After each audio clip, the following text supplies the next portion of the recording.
Hello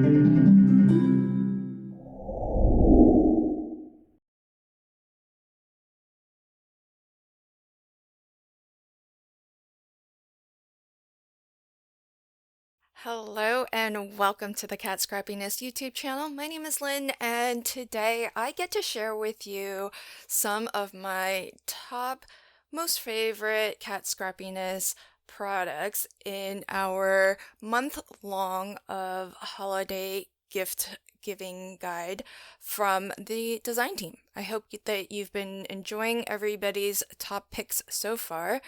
And as you can see here, I have a binder where I keep this is where I keep a lot of my favorites, and in terms of dyes, because I want to say this is in no particular order, but there's a little bit of an order when it comes to dyes in terms of what I find most useful. And you're gonna see right on top here is an alphabet die set. It's an amazing die set. It's got some stitch detailing right in the center, and it's a nice size too. It's I want to say about an inch tall. Yep, right there. And what's great about alphabet die sets, and I have several, but the Kat Scrappiness one's really nice because I feel like it's a good, very neutral. It's not too serious looking, but it's not too childish. It's not too formal, not too casual. I feel like it's right in the center there. So very versatile and general purpose. And what makes it great is that if you are looking for a particular sentiment, or you want to customize your card to add somebody's name, you can just die cut their name out or die cut your sentiment out. I didn't have a sentiment that I felt was prominent enough to go across this entire card, but these letters, they're nice and bold. So really love that. So I do love my alphabet dies. So I would maybe put this close to the top, but if it's not number one, it's going to be a close second, because my next favorite top pick are nested shape dies. Nested shape dies are really fantastic because they great value for money, because often you'll get a good, 4 or 5 in different shapes. That's what makes them nested. And the Kat Scrappiness ones are really fantastic because it's not just that you get your border. A lot of them have some extra detail. So this is the wonky edge one, stitched one. There's this, which is a deco art frame, another set of 4 there. We have postage edge, and I think that one, most of these come in different shapes as well, so you can get the same stitch detail and border design but in a different shape. So that's a sample of the postage edge. Here's a sample of the deco art. You can see that deboss detailing along the side there. We've got, this one's really great. This is a sort of nested arch die with that stitched detailing. So here's a sample of that. So you can see that lovely kind of deboss stitch detailing around the border there. It just adds a little extra something, makes it a little bit special. And especially round and curved nested shape dies I find particularly useful, because for me anyways, it's really, I can't hand cut a circle, so it's really nice to have the dies to do that for you. And so speaking of circles, these, because they are nested, you can stack them together, layer them if you want. You can, here, this is just pattern paper, and I used a circle a circle punch to punch that out, and then just layered it on top of my cross stitch circle. That's this set here. We've got hexagon there with, again, that stitched border detail. I'm a big fan of the stitch border detail. It just adds a little something that I feel like makes it a little bit special. And this one's really cool too. This is an oval with rope details, so you can kind of see those lines that make it sort of feel like a twisted rope. And again, here it is in a different size. So you can use them, slightly larger ones as a backdrop for your scene. You don't have to create a full-on scene, just some beautiful pattern papers, and it can be a really nice backdrop. Or you can use it to spruce up your sentiments. So the small ones are really, I find, nice for doing this effect of stamping your sentiment and then adding a couple layers just to make it feel a little bit more prominent on your card. And this also features that rectangle one with the wonky stitch. You can see that wonky stitch detailing along the side there. So your nested shape dies, I think, are really, really fantastic. And they are sized, a lot of them will fit on a variety of different card sizes, and there are even some that are specific to your mini slimline. So there's a mini slimline wonky. I really like the wonky stitch, so I've got that in the mini slimline and the A2. So this is perfect for, you can see this is a US A2 size card, so each step down, as you go down in size, the ratio is the same for to match your A2 size card, which is 4¼ by 5½.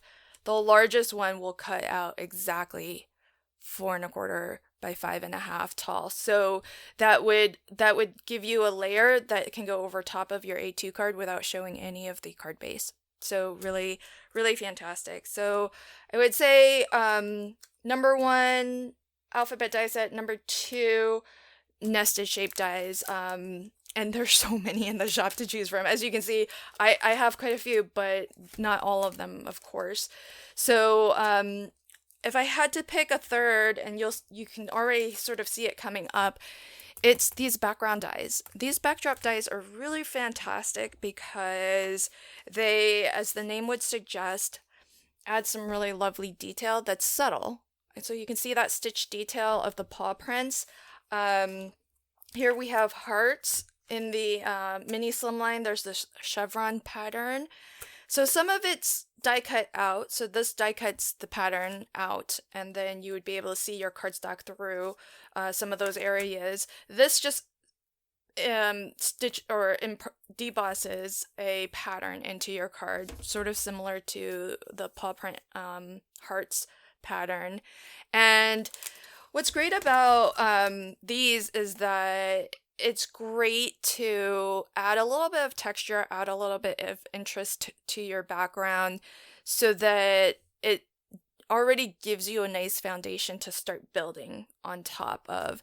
And so these are really fantastic, especially for me, because often I find clean and simple probably the most challenging design style.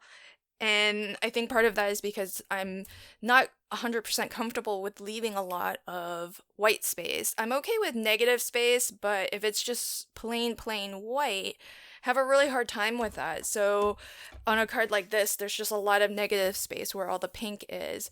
And for me, it feels better to be able to add just this subtle pattern, the stitch detail pattern, and it's not detracting at all because it's so subtle, but then there's still something there. And so it doesn't feel quite as empty to me. So that's why I really love the backdrop dies. So I think those would be my top 3 in terms of dies. That would be my top picks. Then I think next would be some of the tools that Kat carries in her shop. And this is really, I don't want to unload it, but it's really awesome. So it's just a stand. It's got silicone compartments here. And the way it's designed is that there's some flex, so these can adapt to the size of the tool that you put in. So you can put in something like this that's a little bit wider, and you can put in something like the pencil bone folder, and you can maybe use one of these smaller triangular sections, and it's nice and snug. It does do a really good job of holding your tools in there, and you can see how many tools I'm able to actually fit in, because the silicone little compartments here, they can just move and adapt to the tools around them. So this is really fantastic, and ever since I picked up one of these, it's really been super efficient to find my tools now, because I can see them. I have it arranged so that the things I use most often are closest to me. And besides the caddy, the holder, Kat also sells a variety of tools that I use every day. So they just vary just in terms of how often I use them, but some I use more frequently than others. She's got an embellishment spoon. This is really great for just scooping out. Probably not one that I use a lot of, but when I need it, it's really great to have it. She also has, how cool is this? So these are tweezers, but they're reverse tweezers. And I love the reverse tweezers. Look how fine that point is. What makes them reverse is that instead of the natural state being open, like this one, the natural state is closed. And what I use this the most for is when let's say I want to heat emboss something, and that something is just right here, and maybe it's just like a small little sentiment strip. Pretend it's like it's not this big piece of paper, but just a thin sentiment strip. It's nice to have something that you can hold away from your project and away from where that heat is going to get applied. So these reverse tweezers are perfect for that, because you don't have to keep on pushing to keep that closed. So you can see I'm just holding it like that, and it's holding the paper for me. And it's almost like having an extra set of hands. And so I can keep this far from me, keep my hand far from where the heat is going to be, and heat emboss. And I just really love the the holographic metal on there. So really, really fantastic. And there is the nice little protector here in case it's not too sharp, but if you're worried about having all of your tools like this and poking yourself, you can always keep that little plastic sleeve in there. So that's really fantastic. Bone folder I already did mention. So really, really great. That would be, I think, number 4 we're at. So the tools and the tool caddy, I think.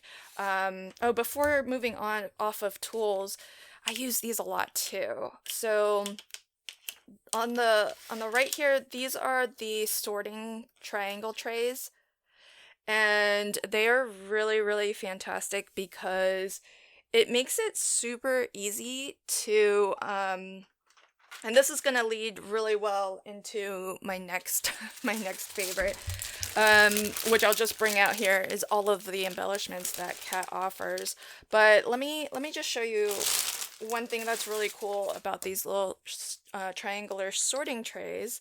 So you can, if you're like me, sometimes you like to individually pick out the colors that you want to use on your project. So these little clay pieces, and one of the things I love, maybe I'll talk more about it when we get to that, because this will be my number 5, but you do get a variety of different mixes that have different types of confetti and sequins, clay pieces, etc.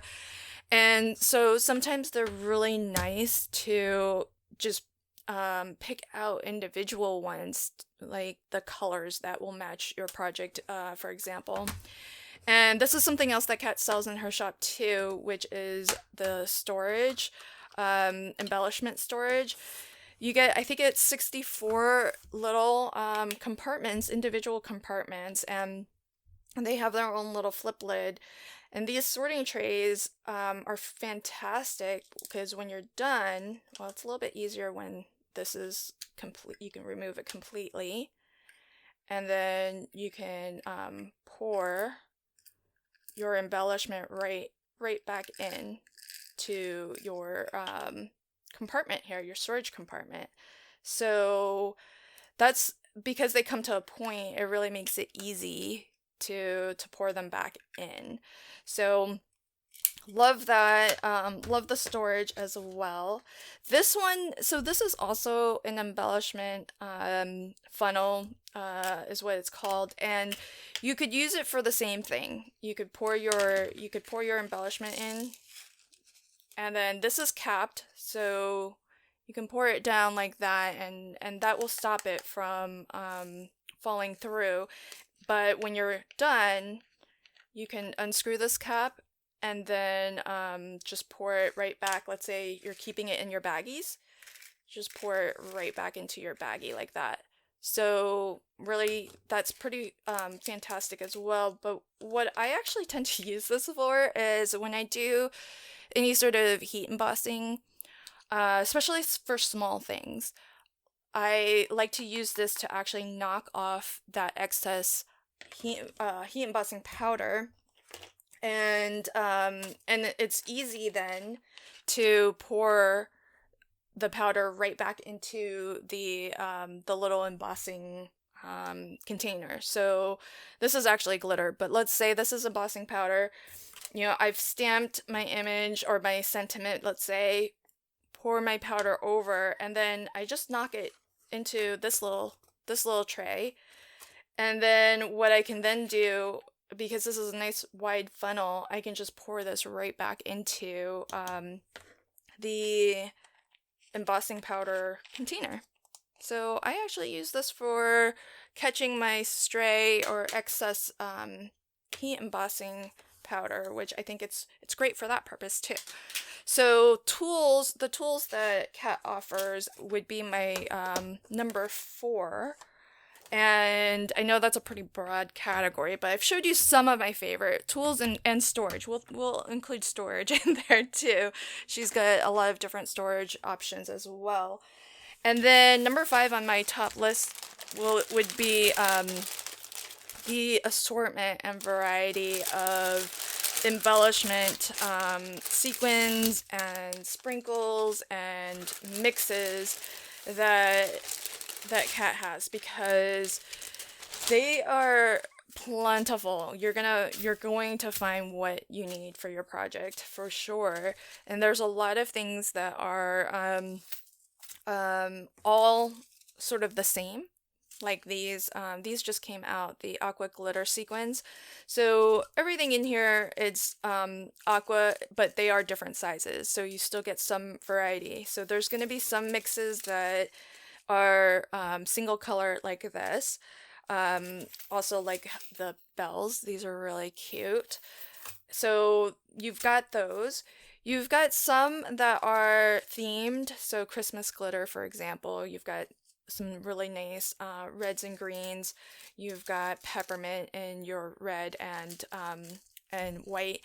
And in this case, this is a really nice mix of, it's not just sequins and confetti, but there's some candy cane shaped confetti as well.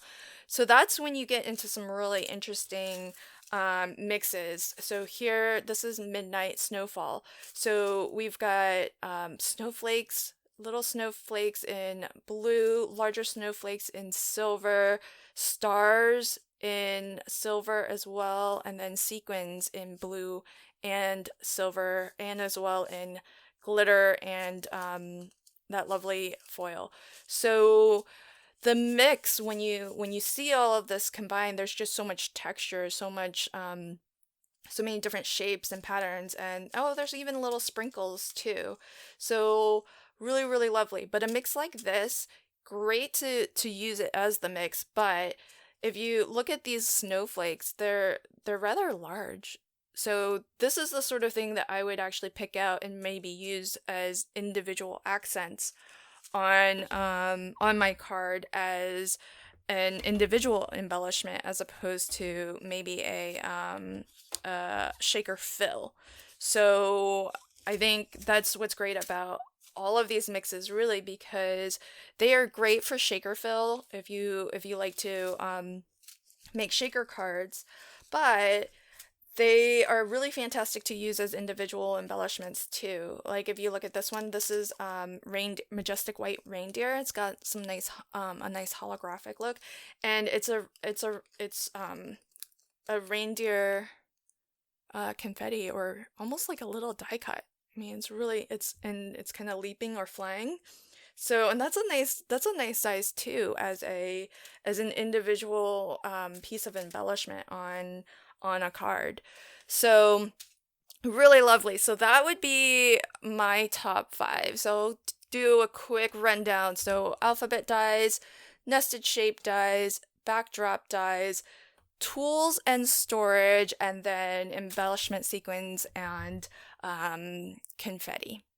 Thanks so much for joining me. I hope that you are enjoying this month long of DT top picks, and I will leave links to some of my favorites in the description box below if you want to check that out. Thanks again. Until next time, happy crafting and have a fantastic day. Bye.